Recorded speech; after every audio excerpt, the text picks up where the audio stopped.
సకల ఆశీర్వాదములకు కారణభూతుడా మా తండ్రి, ఉదయకాల వేళ మరి ఒకసారి ఈ పాద సాన్నిధ్యంలో చేరి మిమ్మల్ని స్తుతించుటకు, ఆరాధించుటకు మీరు ఇచ్చిన సమయానుకూలత కొరకు కృతజ్ఞతలనైనా కూడి వచ్చిన ప్రతి ఒక్కరిని వాక్యం చేత దర్శించండి, దీవించండి. మీరు మాత్రమే మహిమ పొందమని యేసు నామములో ఈ ప్రార్థన అడిగి వేడుకుంటున్నాము తండ్రి, ఆమేన్. క్రీస్తునందు ప్రియమైన దేవుని సంగమా, చేరువచ్చిన మీ అందరికీ మన ప్రభువును రక్షకుడైన యేసు పేరిట నా హృదయమార వందనాలు, శుభాలు తెలియజేస్తూ ఉన్నాను. నిన్నటి దినాన సువార్త చక్కగా జరిగింది. ప్రార్థించిన, సహకరించిన, పాల్గొన్న మీ అందరికీ ప్రభు పేరిట వందనాలు తెలియజేస్తున్నాను. వాక్యంలోకి వెళదాం, జాగ్రత్తగా వాక్యాన్ని నేర్చుకుందాం. సవాల్ అనే పదం మీలో ఎంతమంది విన్నారు? సవాల్ అనే పదం ఎంతమంది విన్నారు? ఏమ్మా కుడి చేతులు చూపించండి.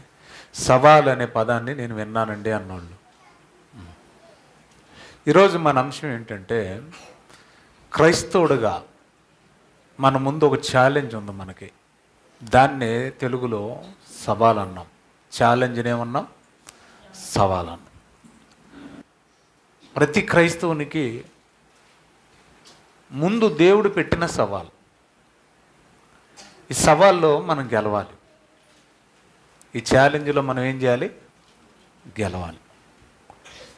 అలా గెలిచిన వాడే పరలోకాన్ని సాధించగలడు. ఏంటి క్రైస్తవులు అందరూ కొన్న సవాల్ ఏంటి? మెసం తిప్పి తొడగొట్టడమా? ప్రగల్భాలు పలకడమా? నేనంతా, నువ్వింతే, నేనంటే ఏమనుకుంటున్నావు? ఇలాంటి బేరాలు పలకడమా? ఏంటి అసలు సవాల్ ఏంటి? క్రైస్తవులు కొన్న సవాల్ ఏంటి? బైబిల్లో మన అందరికీ తెలిసిన ఒక సందర్భాన్ని చూపించి నేను త్వరగా ముగిస్తాను. చూడండి దయచేసి, సామెతల గ్రంథం 15వ అధ్యాయము 24వ వచనం చదువుకుందాం. సామెతల గ్రంథం 15వ అధ్యాయము 24వ వాక్యాన్ని మనం చదువుకుందాం.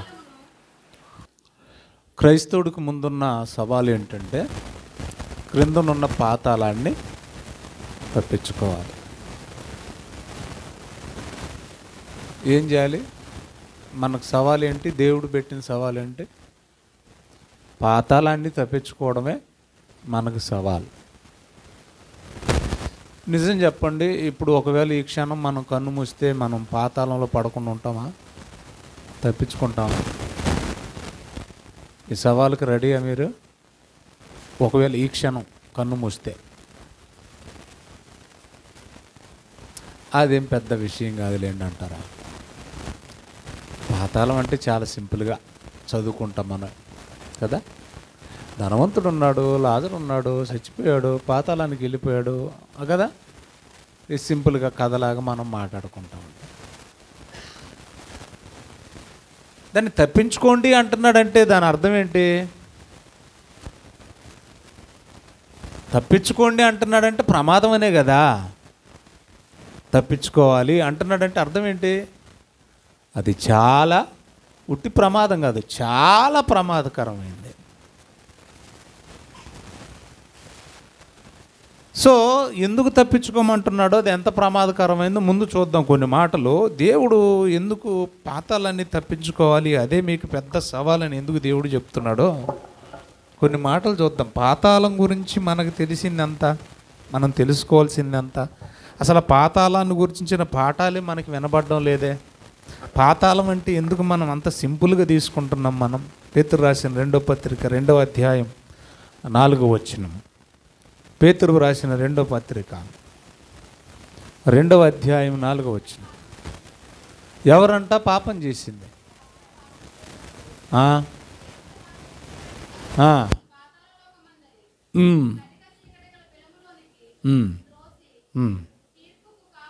చాలమ్మా. పాతాళము అన్నాడు అక్కడ. బాగా చూడండి, ఆ పాతాళాన్ని వర్ణిస్తూ దేవుని పిల్లలుగా మనం తప్పు చేసినా శిక్షిస్తాడు, దేవదూతలు తప్పు చేసినా కూడా దేవుడు శిక్షిస్తాడు. అంటే దేవునికి పక్షపాతం లేదు అనడానికి రుజువు ఇది ఒకటి.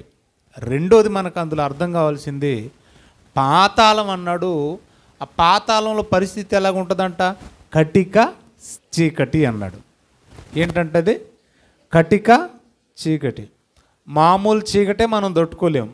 మరి కటిక చీకటి అంటే ఎలా ఉంటుంది? ఒకసారి కళ్ళు మూసుకోండి, పరిస్థితి ఎలా ఉంటుందో. కళ్ళు మూసుకుంటే ఏం కనపడుతుంది? ఈ ఫోకస్ అన్న పడుతుంది మనకి కళ్ళు మూసుకుంటే. కానీ కటిక చీకటి అంటే అసలు కళ్ళు పొడుచుకున్నా కనిపించదు.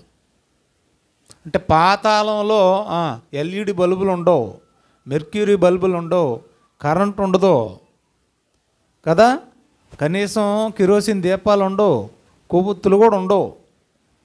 అక్కడ ఎంతకాలం ఉండగలం? ఎందుకండి ఎందాకెందుకు? ఎండాకాలం వచ్చిందనుకోండి, కొంచెంసేపు కరెంటు తీసారనుకోండి, అప్పుడు ఏం చేస్తాం? ప్రభుత్వాన్ని పొగుడుతాం మనం కదా. చెమటకు తట్టుకోలేక లోపల ఇసు బుస్సు అంట ఆ విసనగర్రలు తీసుకొని విసురుకుంటా, అది ఇది కాదంటే బాత్రూంలోకి వెళ్ళి 2 డొక్కులు నీళ్ళు వేసేసుకొని, మామూలుగా ఈ భూమి మీద నివాసయోగ్యమైన భూమి మీదే కొంచెంసేపు కరెంట్ లేకపోతేనే తట్టుకోలేకపోతున్నామంటే ఇంకా అలాంటిది పాతాళంలో వెళ్ళకుండా. పోనీ అదేమన్నా ప్లెయిన్ ఏరియానా అని అంటే ఆ పదప్రయోగం చూడండి. మనం ఇప్పుడు ఉన్న ఏరియా ఏంటి? ప్లెయిన్గా ఉందా లేదా? అంటే మలగున్నారేటమ్మా, ఇది ప్లెయిన్ ఏరియా కదా. మరి పాతాళం అంటే ఎలాగ ఉంటుంది? గ్లాసులాగా ఉంటుంది నీకు. బిలం అన్నాడు చూడండి. బిలం అంటే అర్థం ఏంటి? లోతైన గొయ్యి. లోతైన గొయ్యి బిలము అంటే. ఇంక ఒడ్లు పట్టుకొని దేకటమే, ఎందుకంటే కింద కాలుతుంటుంది కదా. మరి పోయి ఎంతసేపు ఎక్కగలం? ఏమన్నా మెట్లు ఉన్నాయా? ఒడ్డు పట్టుకొని ఎంతసేపు ఎక్కగలమండి? నిటారుగా ఉన్న ఒడ్డు ఆ దరి పట్టుకొని ఎంతసేపు ఎక్కగలం మనం? పాతాళం అంటే చిన్న విషయం కాదు, ఒకసారి ఆలోచించండి. అప్పుడప్పుడు నేషనల్ జియోగ్రాఫిక్ ఛానల్స్లోనో, తర్వాత కొన్ని వీడియోలు బిట్లు యూట్యూబ్లో లైవ్లో చూపిస్తూ ఉంటారు. ఏమన్నా తెలుసా? చిన్న ఏరు ఉంటుంది, ఏదో నీళ్ళు తాగడానికి వస్తుంది, ఆ అడవి దున్నో లేకపోతే జీపురానో ఏదో ఒకటి. ఒక పక్క మొసలి తోకట్టేసుకుంటుంది, మరొక పక్క సింహం పులో ఏదో ఒకటి వచ్చేసి జబ్బెట్టేసుకుంటుంది. ఈ చిన్నపాటి ఆ ఎత్తు ఆ దరి ఎక్కడానికి అది లాక్కోలేక పీక్కోలేక చచ్చిపోతూ ఉంటుంది. అంటే లైవ్లో బతికున్న దాన్ని పీక్కుతుంటుంటే బాధ ఎలా ఉంటుందో మీరు ఆలోచించండి. అరుస్తూ ఉంటుంది. దానికి సహకరించడానికి చుట్టూ ఉంటాయి దున్నలో, బర్రెలో, గేదెలు, కానీ అవి రావు. అవి వస్తే వాటిని తినేస్తే వాటి భయం వాటికి. ఎందుకు ఎగ్జాంపుల్ చెప్తున్నానంటే, మనల్ని కూడా అక్కడ కాపాడేవాళ్ళు, ఆదరించేవాళ్ళు ఎవరు? మనకు సాయం చేసేవాళ్ళు ఉంటారు. అలాగని మనల్ని మనం కాపాడుకుందామా? ఎటు వెళ్దామంటే అదంతా ఒక పైపు లాగా ఉంది, లోతైన గొయ్యేది. పైకి ఏమన్నా పాకగలమా? పాకలేము. పోనీ ఏమన్నా ఎవరన్నా కనపడతారా? కటిక చీకటి గల బిలం అనేసి. ఏం చేద్దాం? ఎంత భయానకంగా ఉంది. పాతాళాన్ని తప్పించుకోవడమే మనకు దేవుడు ముందుంచిన సవాల్. మనం ఎంతమందికి తెలుసు? యూట్యూబ్లో మనల్ని చూస్తున్నారా లేదా? మన సంఘం గురించి మంచి పేరుందా లేదా? మా సంఘానికి ఎంతమంది వస్తున్నారు? జనసంఖ్య గొప్పగా ఉందా లేదా? ఇవి కాదు. సవాల్ ఏంటంటే పాతాళాన్ని తప్పించుకోవాలి. ఇది ప్రతి వ్యక్తికి వ్యక్తిగతమైనటువంటి సవాల్.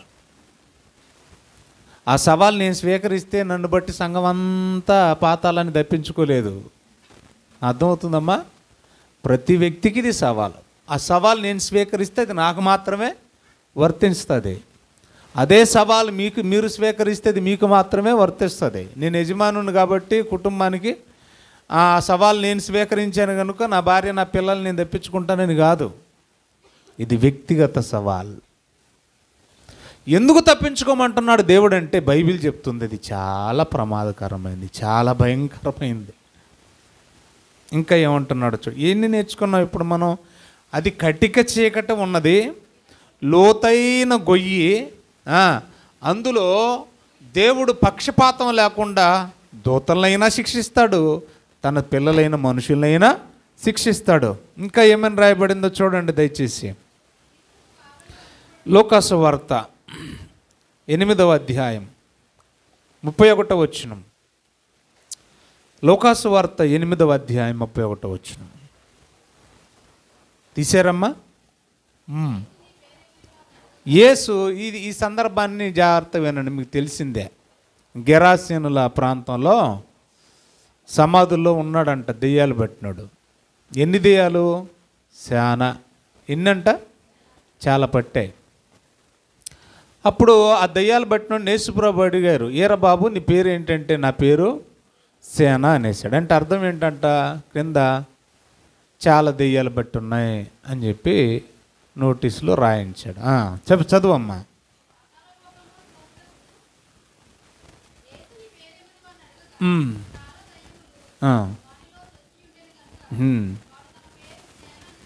దెయ్యాలు ఎవరిలో ఉన్నాయంట? మనిషిలో, బొమ్మల్లో ఉండవు దెయ్యాలు. రాళ్ళల్లో, రప్పల్లో, కర్రల్లో, పుట్టల్లో ఉండవు. ఎక్కడ ఉంటాయి? ఇప్పుడు వాడేమన్నాడు? శాన అన్నాడు అని వెంటనే వాడికి అర్థమైపోయింది మ్యాటరు. అర్థమయ్యి ఎవరికి? ఆ లోపల ఉన్న దెయ్యాలకి అర్థమైపోయింది. ఏమర్థమైంది దెయ్యాలకంటే? వెంటనే చూడండి, పాతాళ లోకములోనికి పోవుటకు దయచేసి మాకు ఆజ్ఞ జారీ చేయకండి అని వేడుకుంటున్నాయంట. వేడుకుంటుంది ఎవరు? అమ్మమ్మ బాగా వినండి. ఏమని వేడుకుంటున్నాయి? పాతాళానికి పంపొద్దని ఏం చేస్తున్నాయి? ఎందుకు వేడుకుంటున్నాయి అంటే, పాతాళం అంటే ఇష్టపడుతున్నాయా, భయపడుతున్నాయా? దెయ్యాలకు పాతాళం అంటే ఏంటి? భయం. మరి దెయ్యం అంటే మనకేంటి? అంత రివర్స్లో ఉన్నాం కదా. దెయ్యం అంటే మనకు భయం, మరి పాతాళం అంటే? కానీ చిత్రం ఏంటో తెలుసా? క్రైస్తవుడికి అసలు పాతాళం అంటే భయం లేదు. ఎంత చక్కగా పాటలు పాడుకుంటాడు. పాతాళంలో ఆత్మల ఆర్తనాదం, బాగా చక్కగా పాడుకుంటాం, చక్కగా గుడికి వస్తాం, చక్కగా వెళ్ళిపోతాం. కానీ పాతాళం అంటే భయం ఉండదు. దేవుడు అంటే భయమే ఉండదు. పాతాళం అంటే ఏం భయం చెప్పండి? పాతాళం కంటే ఏమండి, పాతాళాన్ని కలిగించింది ఎవరండి? దేవుడే. పాతాళం అంత భయంకరంగా ఉందంటే మరి దేవుడు ఇంకెంత భయంకరుడు? ఆలోచిస్తున్నారా? ఆయన మంచితనం ఎంతో, ఆయన ఉగ్ర రూపం కూడా. అసలు దేవుడు అంటేనే భయం లేదు, మనకు పాతాళం అంటే ఏం భయం ఉంటుంది చెప్పండి? నిజమా కాదా? అదే ఒకసారి ఆలోచించండి సీరియస్గా. సరే, ఇక్కడ ఏంటంట, దెయ్యాలకు కూడా భయం వేస్తుంది. ఏంటండి? క్రైస్తవుడా అది తప్పించుకోవాలి అన్నాడు. ఇందాక మనం చదువుకున్నాం కదా, భూమి మీద బతికే బుద్ధిమంతుడు క్రిందనున్న పాతాళాన్ని తప్పించుకొని పరమునకు పో జీవ మార్గం నడుచుకుంటాడని వ్రాయబడి. తప్పించుకోవడమే సవాల్. ఎందుకంటే అదంతా దయ్యాలే భయపడే అంత భయంకరమైంది. ఇంకో మాట చూద్దాం. అదే లూకాసు వార్త 16వ అధ్యాయం 19. ధనవంతుడు లాజరు గురించి మనం చాలాసార్లు చదువుకున్నా.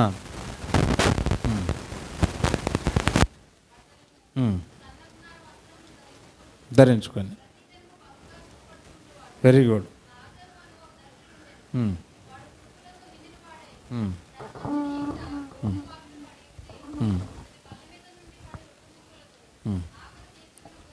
చాలా ఒకసారి ఉండరమ్మా. అసలు ఈ సిచ్యుయేషన్ మీరు ఒకసారి ఆలోచించండి. ధనవంతుడు పొజిషన్ ఏంటంట? బట్ట చెమట పట్టిందంటే మార్చేయడమే. మరి దరిద్రుడి పరిస్థితి ఏంటి?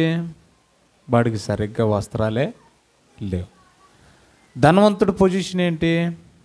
వాడు చికెన్ అంటే చికెను, మటన్ అంటే మటను, కౌజు పెట్టలు అంటే కౌజు పెట్టలు కదా, కుందేలు మాంసం అంటే కుందేలు, చేప అంటే చేప, రొయ్య అంటే రొయ్య, ఏది కావాలంటే అది క్షణాల్లో తెచ్చేసాం.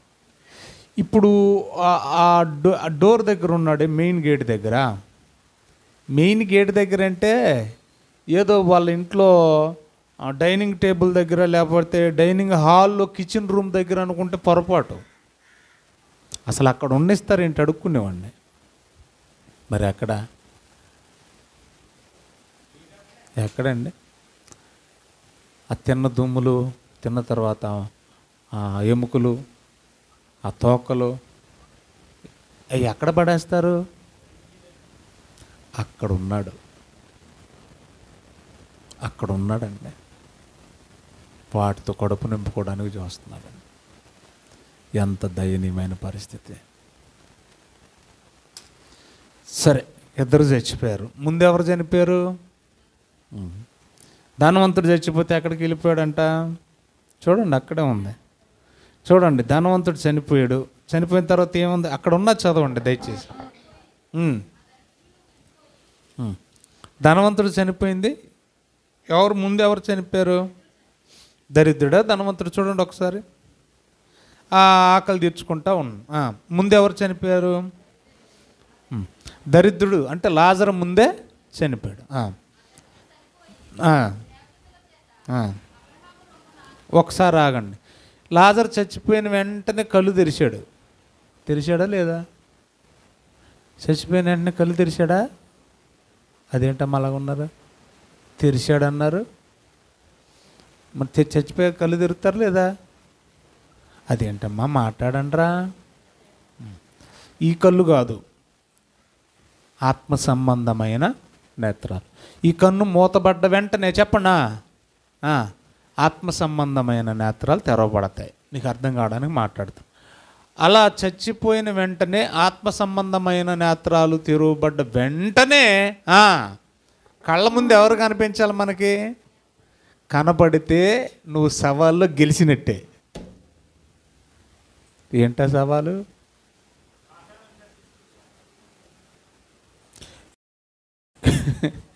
చచ్చిపోయిన వెంటనే నీ కళ్ళకు ఎవరు కనపడాలి? దేవదూతలు కనపడ్డాయా? అమ్మయ్యా, ఐసుగడ్డ గొంతులు వేసుకున్నట్టేగా. బతికేసానరా భగవంతుడా. చచ్చాక ఎవరు కనపడలేదనుకోండి, ఏటిగా వందే భరతలాగా స్పీడ్గా వెళ్ళిపోతుంటావు. ఎక్కడికి? ఎవరిని వెంట ఎవరు ఉండరు, రయ్యమంటే వెళ్ళిపోతూ ఉంటావు. నీ అంత నువ్వు ఎక్కడికి వెళ్తావు? ఒక్క క్షణములోని పాతాళమునకు దిగిపోతావు. రైట్? పాపం నాకు అనిపిస్తుంది వీళ్ళిద్దరి గురించి మాట్లాడుతున్నప్పుడు, ధనవంతుని ఎంత రంగరంగ వైభవంగా అంతిమ యాత్ర కార్యక్రమాన్ని జరిగించుంటారు. ఆ పెట్టేటి అవసరమైతే రోజు ఉడ్డుతో తయారు చేయించుంటారు. ఏంటిది? సమాధి పెట్టా. ఆ పెట్టికి పాలిష్ ఏంటి? ఆ పెట్టి మీద పూలేంటి? డెకరేషన్ ఏంటి?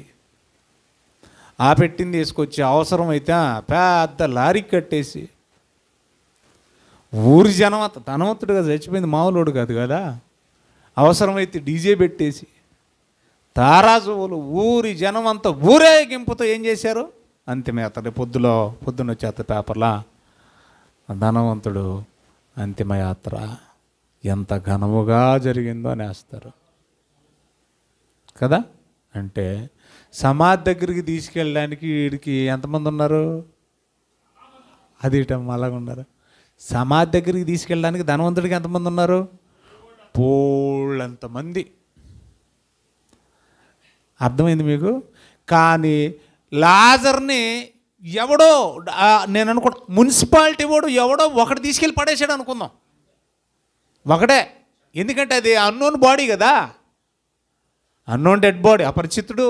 ఎవరికి తెలుసు? ఎవరు లేరు, పట్టించుకోవట్లేదు, ఎవరు రాలే. ఈరోజు మనం ఇక్కడ ఒక విషయాన్ని గమనించి, నిన్ను పాతేయడానికి ఏదో చెత్త మాట పలుకుతారు. ఏమన్నా తెలుసా? పోయేలోపు నలుగురు సంపాదించుకోవాలని. అది చెత్త మాట. అది పోయేలోపు దేవుని సంపాదించుకోవాలి. అర్థమైందా? పత్రికల్లో రాస్తాడు, నేను క్రీస్తుని సంపాదించుకొని అంటాడు పౌలు. ప్రభువుని సంపాదించుకోవాలి మనం. ఎవడు మనల్ని పడేసినా పడేగిపోయినా ఎక్కడైనా మనం వెళ్ళాల్సింది భూమిలోకే. ఇప్పుడు నేను ఇక్కడ తెచ్చాను, నన్ను ఎవడు పాతికిపోయినా నేను ఎక్కడ కలిసిపోతాను? భూమిలోనే కలిసిపోతాను. ఎలా పాతివేయబడ్డాను అనేది ముఖ్యం కాదు, నాతో ఎంతమంది వచ్చారనేది ముఖ్యం కాదు. నేను కన్ను తెరిచిన వెంటనే దేవదూతలు కనపడాలి. కనపడకపోతే ఏమవుతుందో చూడండి. కనపడకపోతే ఏమవుతుందంట? అప్పుడు ధనవంతుడు కూడా ఏమయ్యాడు? ఒకరోజు చనిపోయాడు, పాతి పెట్టబడ్డాను. అప్పుడు అతడు వెంటనే ఏమన్నాడు? పాతాళములో ఆగుతాం ఒకసారి. పాతాళంలో ఏముంటుందంట? అమ్మమ్మ నా మాటలు వినండి రా బా. పాతాళంలో ఏముంటుందంట? ఎందుకు అసలు నేను మొదటి నుంచి నొక్కి నొక్కి చెప్తున్నా, తప్పించుకోండి అంటున్నాడంటే అది చాలా ప్రమాదం. ఎంత ప్రమాదమైంది, అది వర్ణించలేనంత బాధ ఇక్కడ చెప్తున్నాడు. ఎందుకంటే అందులో ఏముందంట? అసలు పాతాళం అంటే ఏంటట? ఇప్పుడే కదా మనం చదువుకున్నాం. అందులో ఏముందంట? గట్టి చెప్పండి అమ్మా. బాధ. ఎంత బాధ? గిచ్చితే అంత బాధ ఉంటుందా అమ్మా? గిచ్చితే అంత బాధ. పోనీ కోస్తే అంత బాధ ఉంటుందా? పోనీ లేదా ఎక్కడన్నా కాలిస్తే కర్రెట్టి ఏదన్నా ఒక ఊస మొక్క బాగా కాల్చి అక్కడక్కడ వాతలు ఎత్తి ఉన్నంత బాధ ఉంటుందా? ఎంత బాధ అండి? బాధ అన్నాడు కదండి. ఎంత బాధ. మా ఊర్లో నేను అప్పుడు 7వ తరగతి 8వ తరగతి చదువుతున్నా. కొత్తగా రోడ్డు పక్కన ఇల్లు కట్టుకున్నాం మేము. రోడ్డు ఆరనే మార్జిన్లో. ఎప్పుడు మమ్మల్ని లేపేస్తారో తెలీదు. ఇక్కడ నుంచి వెళ్ళిపోండి అంటారు. రోడ్డు ఎక్స్టెన్షన్ అయితే ఇల్లు తీసేయండి అంటారు. ఊర్లో ఉండలేక వచ్చి రోడ్డు ఆరన కట్టుకున్నాం. మాకు మేకల మందలు గేదెలు ఎక్కువ ఉండే. సరే, రోడ్డుకు ఆవల ఒకే ఒక్క ఇల్లు ఉండేదండి. మేమే కొత్తగా వచ్చాం ఆ రోడ్డు పక్కకి. కొత్తగా రోడ్డు కావల ఒకే ఒక్క ఇల్లు ఉండేది. వాళ్ళు కమ్మోళ్ళు. అయితే ఆయన ఊర్లో గొడవలన్నీ ఆయన దగ్గర ఉంటాయి. అంటే అర్థం ఏంటి తెలుసా? ప్రతి పెంట గొడవకి ఈయనే ఉంటాడు ముందు. అయితే ఒకసారి ఆలోచించండి. ఒకరోజు రాత్రి ఎందుకో నాకు తెలీదు, నాకు చిన్నతనం, మేమంటే ఆయన ఇష్టపడేవాడు కాదు. మేమంటే ఆయన ఒక్కడే, వాళ్ళ కుటుంబంలో ఆయన ఒక్కడే ఎందుకు ఇష్టపడేవాడు కాదు. ఆవిడ కూడా బాగానే మాట్లాడేది, వాళ్ళ కూతురు బాగానే మాట్లాడేది, అందరూ బాగానే ఉండేవాళ్ళు. ఆయన ఒక్కడే ఎందుకని మరి గొడవలు మనిషి ఆయన బాగా. ఇంక వెనక ముందు చూడడం, ముందు తిట్టేయడమో లేదంటే కొట్టేయడమో అంత దారుణంగా ఉంటుంది అమ్మ పరిస్థితి. సరే, ఒకరోజు వాళ్ళ ఆవిడ ఏం చేసిందంటే రాత్రిలో పడుకుంటే చక్కగా దుప్పటి కప్పిందంట. ఏం కప్పింది? ఎందుకు? ప్రేమతోనా? దుప్పటి కప్పి నీట్గా మంచానికి ఎన్ని కోళ్ళు ఉంటాయి? 4 కోళ్ళు ఉంటే 4 కోళ్ళకి దుప్పటికి ఎన్ని చెంగులు ఉంటాయి? 4 చెంగులు నీట్గా కట్టేసి పైన పెట్రోలో కిరోసినో పోసింది, తగలెట్టేసింది. ఎవరు? సొంత భార్య. మీకు అర్థమవుతుందా? అంటే సొంత పెళ్ళామే మొగుని తగలేసుకుందంటే ఎంత వజ్రమై ఉంటాడు? వజ్రమా వైడూర్యమా? ఎంత బంగారం ఉంటాడు ఒకసారి ఆలోచించండి. సొంత భార్యకి అంత విరక్తి వచ్చిందంటే ఆడు మనిషే పశువు అండి. సరేలే, విషయానికి వస్తున్నాను.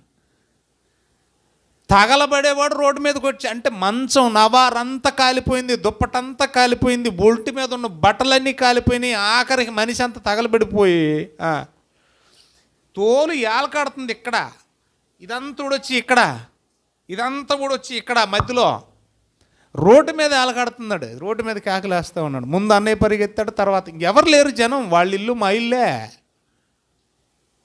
దూరంగా ఉంటుంది ఊరు.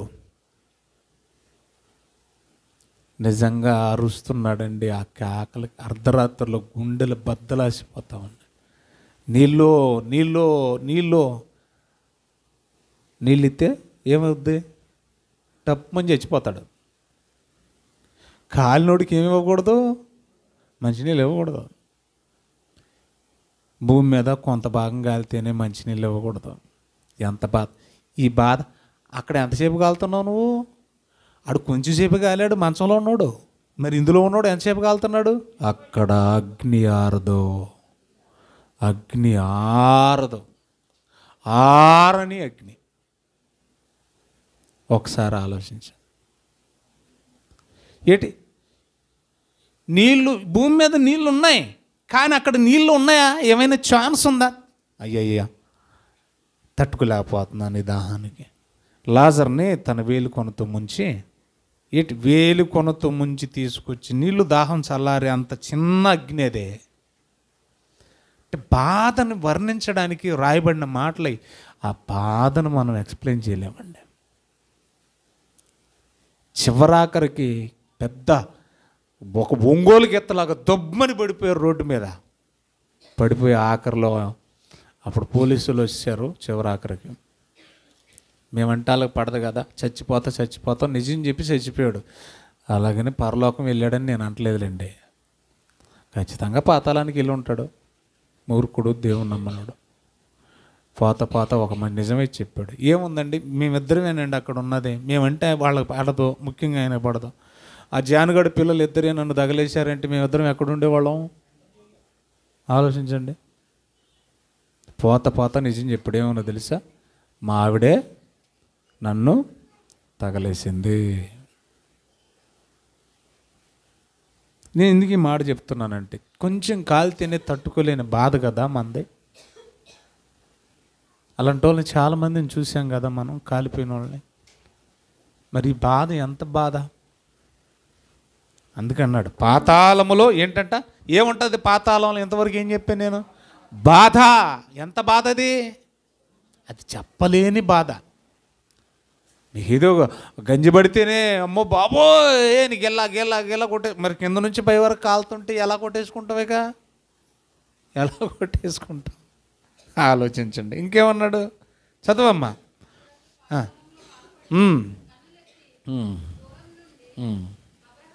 నా నాలుకను చల్లార్చుటకు పంపమని. ఎందుకు అని అంటే వెంటనే ఆ పదం కోసం వచ్చాను నేను.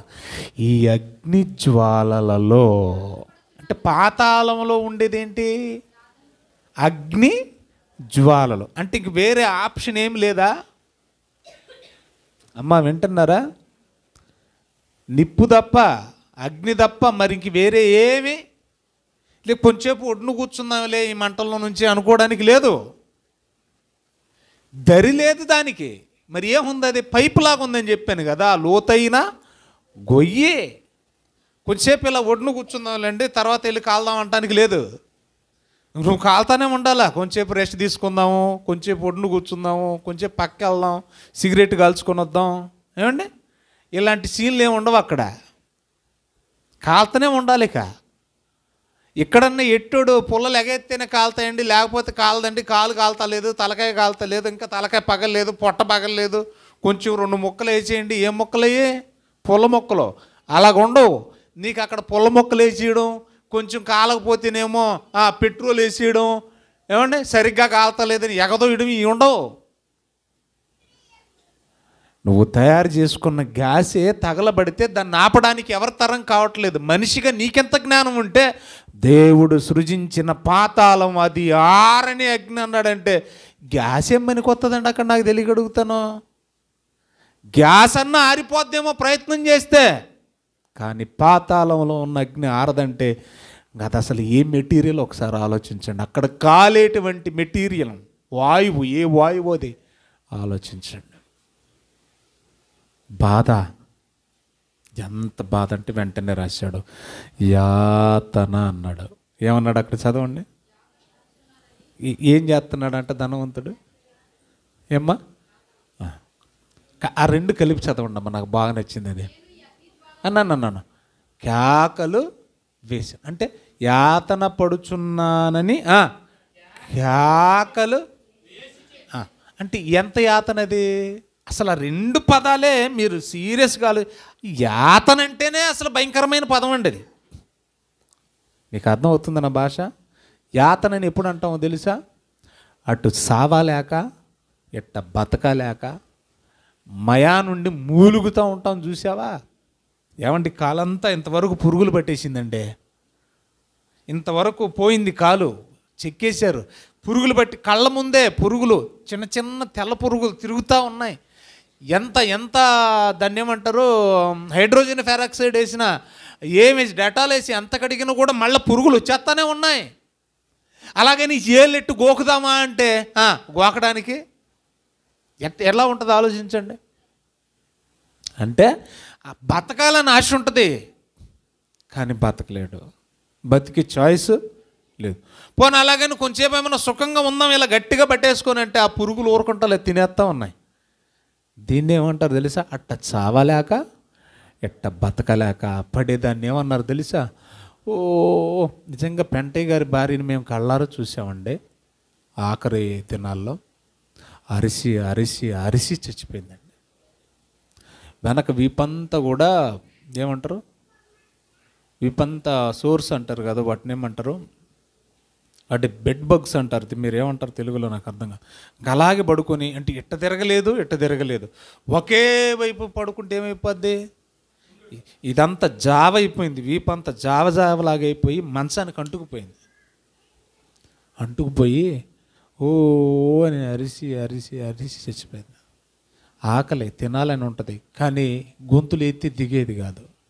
దాన్ని ఏమన్నారు తెలుసా? యాతన. ఎంత యాతన అంటే కేకలేసంత యాతన అంట. ఏం యాతన? అది మామూలు యాతన ఏదో మూలుగు అమ్మయ్యా అయ్యా కాదంట. అమ్మా కొద్దిగా నైస్గా ఉంది ఇది, బాబయ్య అమ్మాయి అనేది నైస్గా ఉంది యాతన. ఆ యాతన ఏ యాతన? కేకలేసి యాతన. నేను నెరిశానంటే ఊపర్లు బద్దలేసిపోతాయి. నేను ఒక్కరిని అరితేనే అంత బద్దలేసిపోతే పాతాళంలో అంతమంది అరుపులు ఎలాగుంటాయి ఒకసారి ఆలోచించండి. వెళ్దామా పాతాళానికి? ఒకసారి సువార్తకి వెళ్ళొద్దాం. ఏమ్మా?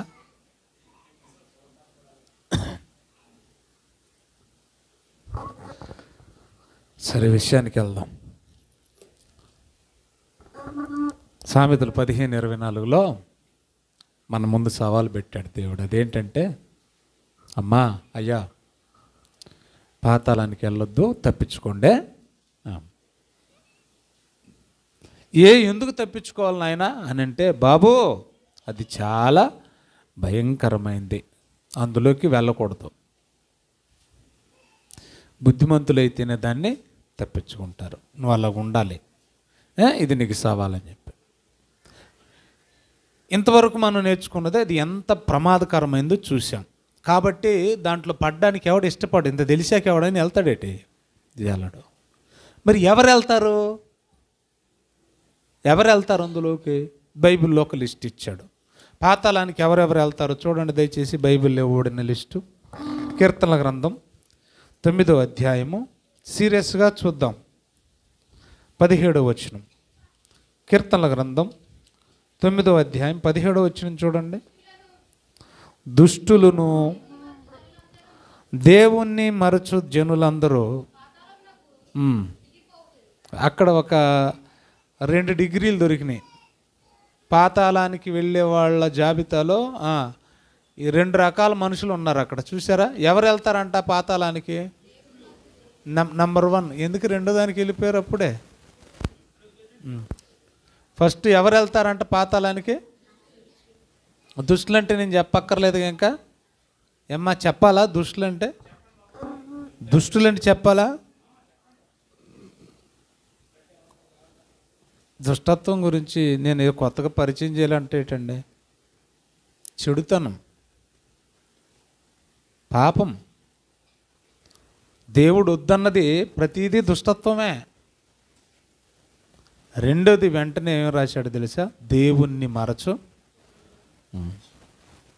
సువార్త 2వ శనివారం అని మీకు తెలీదా? తెలుసా? మరి ఎందుకు రాలేదు? మర్చిపోయారా అమ్మా? పోనీ మీకు బైబిల్లో ఉన్న వాక్యం తెలీదా? తెలుసు, కానీ మనం చాలాసార్లు ఏం చేస్తాం తెలుసా? సింపుల్గా దాటేయడానికి మర్చిపోయానండి గారు. ఏం చేశాను? మర్చిపోయానండి. ఆ పదం చాలా ప్రమాదం. గుడి మర్చిపోయానండి, సువార్త మర్చిపోయానండి, ప్రార్థన మర్చిపోయానండి, వాక్యం మర్చిపోయానండి అనే పదాలు నువ్వు పలికావా ఎక్కడికి వెళ్ళిపోదామని ఇప్పుడే చదువుకున్నాము. దైవ సంబంధమైన కార్యక్రమాలను మరిచావా, వెళ్ళిపోతాం, మీ ఇష్టం. ఇంకా ఏమన్నాడు లిస్ట్ చూడండి. ప్రకటనల గ్రంథం 21వ అధ్యాయం 8వ వచనం. ప్రకటనల గ్రంథం 21వ అధ్యాయం 8వ వచనం చూడండి. ఇద్దరు దొరికారు ఇక్కడ. ఎవరంట? ప్రతిదానికి భయపడుతూనే ఉంటారండి. అలాంటి వాళ్ళు పరలోకం వెళ్ళరు. మరి ఎక్కడికి వెళ్తారు? ఆ లిస్ట్ అది, పాతాళం లిస్ట్ అది. 3 పిరుకోళ్ళు ఎక్కడికి వెళ్ళిపోతారు? పరలోకం వెళ్ళరు. తర్వాత ఏమన్నాడు చూడు, అవిశ్వాసులు. పైకి బైబిల్లో పేరెట్టుకున్నా నువ్వు విశ్వాసివి కాదు. బైబిల్లో పేరెట్టుకున్నంత మాత్రాన విశ్వాసివి కాదు. గుడ్డిగా దేవుణ్ణి నమ్మాలి, దేవుని కోసం బతకాలి, దేవుని కోసం చావాలి. అలాంటి విశ్వాసం నీలో లేదనుకోండి, పాతాళానికి వెళ్ళిపోవడమే. ఇంకేమన్నాడు? అసహ్యులు అన్నాడు. అసహ్యులు ఎవరు? దేవునికి అసహ్యులు అన్యులు కాదు, క్రైస్తవులే. దేవుడు అసహించుకునేది అన్యులు కాదండి. వాళ్ళు ఒక రకంగా రోమిలకు రాసిన పత్రికలు అంటాడు, ధర్మశాస్త్రము లేకపోయినను వారే తమ క్రియలను బట్టి ధర్మశాస్త్రమైనట్టున్నారు అని అంటాడు అన్యుల గురించి. అంటే అర్థం ఏంటో తెలుసా? వాళ్ళకి ఈ దేవుడుగా పరిచయం కాకపోవచ్చు, కానీ వాళ్ళ క్రియల్లో ధర్మశాస్త్రాన్ని ఇండైరెక్ట్గా ఏం చేస్తున్నారు? వాళ్ళు నెరవేరుస్తున్నారు. వాళ్ళంటే ఒక రకంగా దేవుడు ఇష్టపడతాడు, కానీ క్రైస్తవులు అంటేనే దేవుడికి ఏటట అసహ్యం. నేను అలా తీతుకు రాసిన పత్రిక 1వ అధ్యాయం 16 వచ్చిన ఇంటికి వెళ్ళి చదువుకోండి. పేరు క్రైస్తవులు అని చెప్పుకుంటున్నారంట, కానీ వారంటే నాకు అసహ్యం అనేసాడు దేవుడు. ఎక్కడికి వెళ్తారు? దేవునికి అసహ్యులుగా బ్రతికేవాళ్ళు. ఇప్పుడు భర్త లేదా భార్యకి నచ్చని పని పదే భర్త చేస్తున్నాడు అనుకోండి, అది మనిషి మీద అసహ్యం వచ్చేస్తుందా లేదా? పోనీ భార్యకి నచ్చని పని భర్త చేస్తున్నా, భర్తకు నచ్చని పని భార్య చేస్తున్నా, మనిషి మీద ఏమొస్తుంది? విరక్తి వచ్చేదా? ఇక బంధం తెగిపోద్ది కదా. మరి అలాగే దేవునికి అసహ్యం వచ్చేంతగా, విరక్తి వచ్చేంతగా ఎంతకాలం నుంచి బతుకుతున్నామండి మనం? దేవునితో సంబంధం ఎలా ఉంటుంది మనకు చెప్పండి. మీ ఆయన మీద నీకు అసహ్యం వస్తేనే ఈడు అక్కర్లేదు నాకు, అసలు ఈడు మొగుడుగా కాదు, ఎందుకు అసలు నా కొంపలో ఉండటానికి లేదంటావు. ఇన్నాళ్ళు ఏగానండి జనం కోసం, ఇన్నాళ్ళు ఏగానండి లోకం కోసం, ఇన్నాళ్ళు వీడితో ఏగానండి పిల్లల కోసం, అసలు ఇక్కడ నుంచి నేను వాడితో లేను, బతకలేను అంటది. మరి మనల్ని ఎలా భరిస్తున్నాడండి ఆ మహానుభావుడు? ఒక్కరిని భరించలేకే మనం విడాకులు ఇచ్చిండు అంటున్నామే, దేవుడు ఇంతమందిని భరిస్తున్నాడంటే ఒకసారి మీరు ఆలోచించండి. మనం మంచోళ్ళం కాదండి.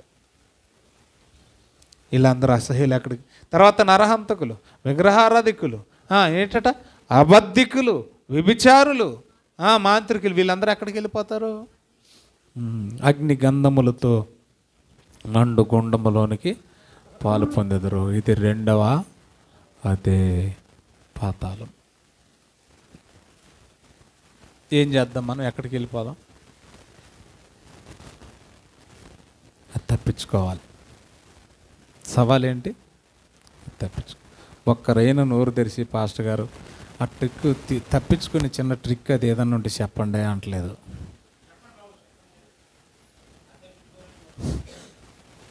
లోకాసు వార్త 7వ అధ్యాయము ప్రార్థన చేసుకుందాం. లోకాసు వార్త 7వ అధ్యాయం తీసి పెట్టండి, ఇంటికి వెళ్ళి చదవండి. మొదటి 10 వచనాలు చదవండి. విషయం నేను చెప్తాను, ఇంటికి వెళ్ళి చదవండి. ఇది కపెర్నహూము దేవురు. ఆ కపెర్నహూములో రోమా ప్రభుత్వంలో ఒక శతాధిపతి ఉన్నాడు. శతాధిపతి అంటే ఎంతమందికి అధికారి? 100 మంది అధికారులకు అధికారి. అయితే ఈ శతాధిపతి ఇంట్లో ఆ శతాధిపతికి బాగా ఇష్టమైన ప్రియుడైన ఒక పనివాడు ఉన్నాడు, దాసుడు. వాడికి రోగం వచ్చింది. బాగా వినండి అమ్మా. రోగం వస్తే ఏం చేశాడంటే యేసు ప్రభువు గురించి కథలుగా విన్నాడు. వాస్తవంగా అవసరం ఏందే, కానీ ఆయనకున్న బిజీ షెడ్యూల్ని బట్టి ఆయన దగ్గరికి వెళ్ళలేకపోయాడు. కానీ సాక్షాత్తు యేసు ప్రభువే వాళ్ళ ఊరు వచ్చాడు ఆ రోజు. అప్పుడు ఏం చేశాడంటే ముందు పని వాళ్ళని పంపాడు. ఏమని అంటే, బాబు ఈ పనివాడు బాగుపడాలంటే యేసయ్య మన ఇంటికి రావాలి, దయచేసి మీరు వెళ్ళి ఆయన్ని వేడుకోండి. ఏమని? మా ఇంటికి రండి, శతాధిపతిగా మా యజమానుడు ఆహ్వానిస్తున్నాడు అని యేసు ప్రభుని కాకేయండి, పిల్లండి అని చెప్పి పంపుతాడనమాట. అలా పంపినప్పుడు చుట్టూనున్న జన సమూహం ఏం చేశారంటే రికమెండ్ చేశారు. బాగా వినాలి పాయింట్ మీరు. నిజమేనండి, ఆ శతాధిపతి దాసుడు నీ వలన మేలు పొందుటకు అర్హులు అన్నారు. ఆ పదాన్ని నోట్ ఇచ్చేయండి బాగా దయచేసి. చూడండి 4వ వచనం. వారు యేసునొద్దకు వచ్చి, అయ్యా ఆ శతాధిపతి దాసుడు శతాధిపతి గురించి ఫోకస్ చేయండి. ఆ శతాధిపతి నీ వలన మేలు పొందుటకు అతడు యోగ్యుడు. ఈ పాయింట్ బాగా గట్టిగా పట్టేసుకోండి, బాగా వినాలి, ఈ మాట బాగా వినాలి. ఏమో యోగ్యత ఉందండి? ఏమన్నా ప్రభువుని నమ్ముకున్నాడా వాడు? విశ్వాస? శతాధిపతి ఏమన్నా దేవుని నమ్ముకున్నాడా? బాప్తిస్మం తీసుకున్నాడా? దేవుని కోసం బతికేవాడా? రోమా ప్రభుత్వంలో ఉన్నవాడు అన్యుడు కదండి. మరి అన్యుడు బాగా నోటిచ్చేది పాయింట్. నేను బాగా అంటున్నానంటే అందులో ఏదో విషయం ఉంది. ఈ ఒక అన్యుడు ప్రభువు వలన మేలు పొందుటకు యోగ్యుడు ఎలాగవుతాడు? మనం కదా యోగ్యులం కావాలి.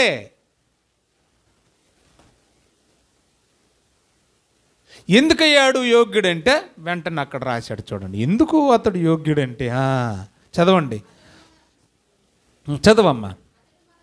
అతడు ఎవరతడు? ఒక అన్యుడు. అమ్మా, ఒక అన్యుడు మన జనులను ప్రేమించి. ఎవరిని ప్రేమించాడు? ఒక అన్యుడు మనల్ని ప్రేమిస్తున్నప్పుడు అసలు ప్రేమకు నిలువెత్తు నిదర్శనం క్రైస్తవులైతే మనం అన్యులను ఎందుకు ప్రేమించలేకపోతున్నాం? అర్థం అవుతుందండి మీకు? నిజంగా ప్రేమ ఉంటే స్వార్థ మానవండి. ఒక అన్యుడు మనల్ని ప్రేమిస్తున్నాడంట. ఆ పాయింట్ నోటిచ్చేయాలి మీరు. ఒక అన్యుడు మనల్ని ప్రేమిస్తున్నప్పుడు మనం ఎందుకు ప్రేమించలేకపోతున్నాం? ఎందుకు అతడు దేవుని వలన మేలు పొందుటకు అర్హుడు అనే పదప్రయోగం చేశాడంటే ఒక అన్యుడిని, ఆ అన్యుడు ఎవరిని ప్రేమిస్తున్నాడంట? దేవుని పిల్లల్ని ప్రేమించి ఏం చేస్తున్నాడు? చదవండి. మనకు మందిరము తానే కట్టించెను, అందుకతడు మేలు పొందుటకు, ప్రభువా నీ వలన మేలు పొందుటకు అర్హుడు.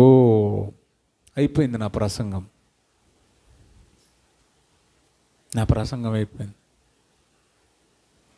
పాతాళం నుండి తప్పించుకోవడమే మేలు పొందడం. అర్థమవుతుంది మీకు? పాతాళం నుండి తప్పించబడాలంటే భూమి మీద బ్రతికుండగా మనం చేయవలసిన చిన్న ట్రిక్ ఏంటో తెలుసా? మందిరాలు కట్టాలి.